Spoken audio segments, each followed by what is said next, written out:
అందరికీ నమస్కారం. ఈరోజు బీజేపీ కూటమి ప్రభుత్వంలో మోడీ గారి నాయకత్వంలో డీలిమిటేషన్ కొరకు అలాగే ఉమెన్ రిజర్వేషన్ కొరకు జరుగుతున్న రాజ్యాంగ సవరణ 131వ రాజ్యాంగ సవరణ ప్రక్రియ మంచిదని వారు చెప్తున్నారు. కానీ అది చాలా అశాస్త్రీయమని, అది అసంబద్ధమని, రాజకీయ ప్రయోజనం కోసమే ఈ రాజ్యాంగ సవరణ జరుగుతుందనేది మనందరం, ముఖ్యంగా ఓబీసీలు ఈ దేశంలో అందరూ కూడా గమనించాలి.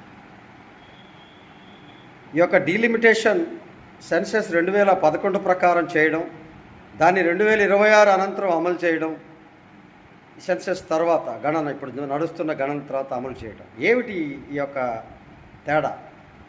2026 జనగణన తర్వాతనే, సెన్సెస్ తర్వాతనే రిజర్వేషన్ ప్రక్రియని, డీలిమిటేషన్ని చేయవచ్చు కదా. ఈ యొక్క జనాన్ని లెక్క కట్టకుండానే డీలిమిటేషన్ని పెంచుతూ ఆయా రిజర్వేషన్ వ్యవహారాలని ఉంచడం అనేది ఎంతవరకు సమంజసం? అంతేకాకుండా దశాబ్దాలుగా ఓబీసీల డిమాండ్గా ఉన్నటువంటి రిజర్వేషన్లు చట్టసభల్లో, పార్లమెంటు, రాజ్యసభల్లో, పార్లమెంటుకి ఈరోజు అది లేకుండానే సవరణ చేయడం, ఈ యొక్క ఎంపీల సీట్లు పెంచడం ఎంతవరకు సమంజసం?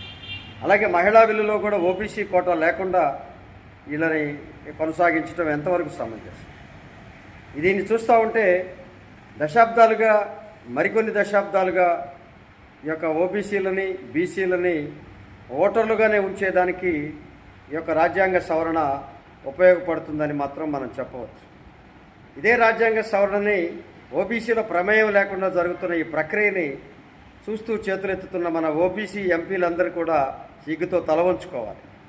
అలాగే మేము బీసీల పార్టీ, బీసీలు మాకు వెన్నెముక లాంటి వాళ్ళు, నా బీసీల పార్టీ అని చెప్పేటువంటి మన రాష్ట్రంలో ఉన్నటువంటి రెండు ప్రాంతీయ పార్టీలు కూడా నోరెత్తకపోవడం దురదృష్టకరం. వీళ్ళు గత దశాబ్దం కాలంగా ఈ రెండు పార్టీలు, చంద్రబాబు నాయుడు కావచ్చు, వైఎస్ జగన్మోహన్ రెడ్డి కావచ్చు, కేంద్రం కనుసన్నల్లో నడుస్తూ ఉన్నారు. ఒకరికి ఒక భయం, ఇంకొకరికి ఇంకొక భయం. ఇలాంటి ఈ రెండు భయాలతో వాళ్ళు సరెండర్ అయినటువంటి పరిస్థితులు కనపడతారు. వీళ్ళు బీసీల కోసం ఏమెత్తుతారు, నోరెత్తుతారా, ఏమెత్తుతారు అనేది అర్థం కావట్లేదు. అక్కడ మోడీ కోసం మాత్రం అన్నిటికీ చేతులు ఎత్తుతూ ఉన్నారు. ఇది కరెక్ట్ అయిన అంశం కాదు. ఇప్పటికైనా మనం బీసీలుగా, ఓబీసీలుగా నాయకత్వాలు వహిస్తూ రాజ్యాధికారం కోసం రంకెలేసే అనేక మంది రాజకీయ నాయకులు ముందుకు రావాల్సినటువంటి అవసరం ఉంది. ఈ యొక్క పార్లమెంటు సాక్షిగా, బీసీ ఎంపీల